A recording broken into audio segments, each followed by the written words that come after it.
Welcome to the Cook Who Can't Eat podcast, where we're making food, family, and life a little easier, one bite at a time. Hello, my friend. I am so glad that you're here. Welcome to a special edition of the Cook Who Can't Eat podcast.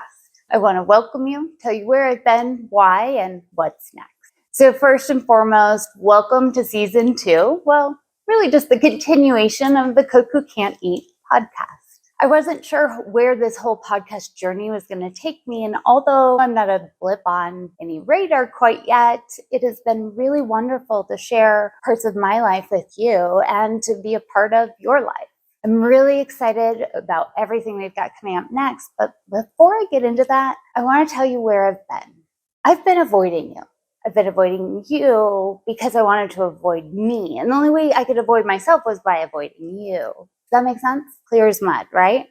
Where have I been? Considering the fact that I am pretty much homebound, it's a surprisingly complicated question. Physically, I've been here. Mentally and health-wise, I'm not quite sure how to explain it. I've been fighting all of these health problems for quite a while now, and it's so frustrating that we still have more questions than answers. And the answers we do have usually come with a treatment that I don't qualify for or a bad outcome. Chronic illness life forces you into this unique, never-ending cycle of loss. And the grief that comes from that is unlike anything I've ever seen before. It never allows us to actually get through the entire grieving process of anything. When that's your world, it makes it really dark, really fast. So if I'm honest about where I've been in this deep, dark, suffocating place that has and still is holding me frozen, unable to know where to turn, who to talk to, or what to do next. I've also been really sick, which is a weird concept or a weird thing for me to say because people want me to either be sick or better. I'm never going to be better. But my degree of sickness or how severe my issues or symptoms are does vary. And lately, it's been pretty bad. It's hard to explain, but for me, at least this time around, I've had a lot of trouble breathing. I've had more and more tube feeding failures. I've been passing out, and I've had extremely low energy, blood pressure, and potassium. These make talking difficult, brain fog worse. I struggle with my short-term memory. My mobility goes down, and I need a lot more help to do simple, basic tasks, and even cooking because I can't make it through preparing an entire meal. When all these things are being taken away, you can see how you can pretty quickly and easily end up in a really dark place. While all of this was going on, I was also getting my daughter ready for a semester abroad, getting my son set up for high school, welcoming a new puppy to the family, and trying to help with my parents' failing health or injuries. It's a lot, and I want to fix it all or do something about it all like I used to be able to. But lately, I've barely had the energy to get dressed, so how in the world would I do any of those things? I can't. So I disappeared. I disappeared from doctors, from conversations, from social media, from you, from me, because I wanted every single ounce of energy that I had to be funneled into what I cared about the absolute most, which was getting my kids ready and making sure that my family had what they needed. My GI practice has a psychologist as part of their team. He works with patients who are going through some of the same things I am to help them adjust to this new life and new world. He's always really helpful, but I've been avoiding him too. After avoiding him for 4.5 months, we finally met, we talked, and out of this conversation came 3 really hard truths and 2 challenges. The first hard truth was that, yep, this sucks. It's going to get better. It's going to get worse. It's going to go up and down. And unfortunately, that's the wave that I now have to live on. Hard truth number 2, we need to do a whole bunch more testing and procedures. Finally, I have to fight back. If I don't fight back, this hole will swallow me up. As for challenges, the first one he gave me was the 1 thing a day challenge.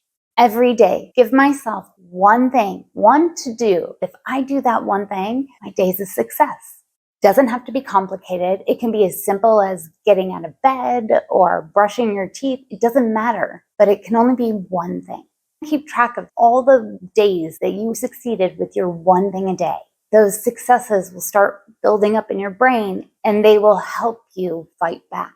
It will start looking, instead of a list, like a ladder to get you out of that dark hole.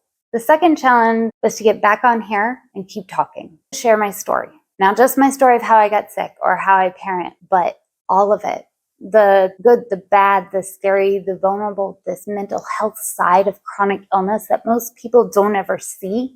I know that I'm not the only one dealing with it. There are millions of us out there. When I was talking to him, I said, I just don't know where to turn. I don't know who to talk to. And he said, so be that. Be what you needed, because there are people out there that need that too. I don't know what that'll look like, but I'm going to try and be what I needed. They say don't get on social media and talk unless you have something of value to provide or to offer. I've been sick. I have no energy. I felt like I didn't have anything valuable or worthwhile to say.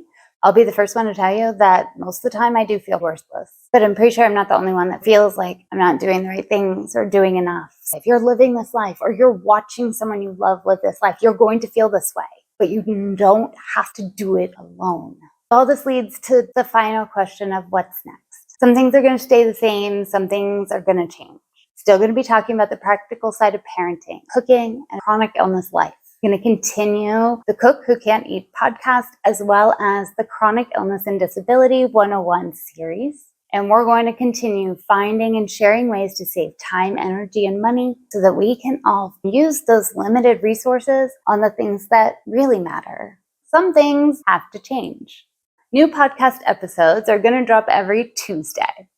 The Chronic Illness and Disability 101 chapters will come out as they're ready.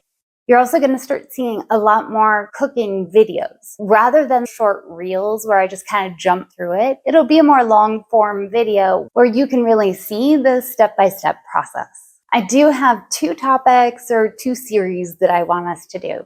One is going to be around connecting with your teen and young adult. And the other, remember that challenge, the one thing a day?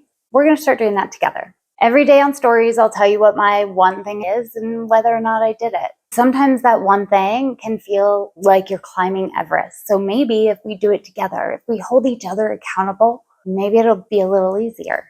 I'm really excited for everything that's coming up. The new episode of the Cook Who Can't Eat podcast will drop on September 26th. Thank you for being here, my friend. I can't wait to see what the season's going to bring.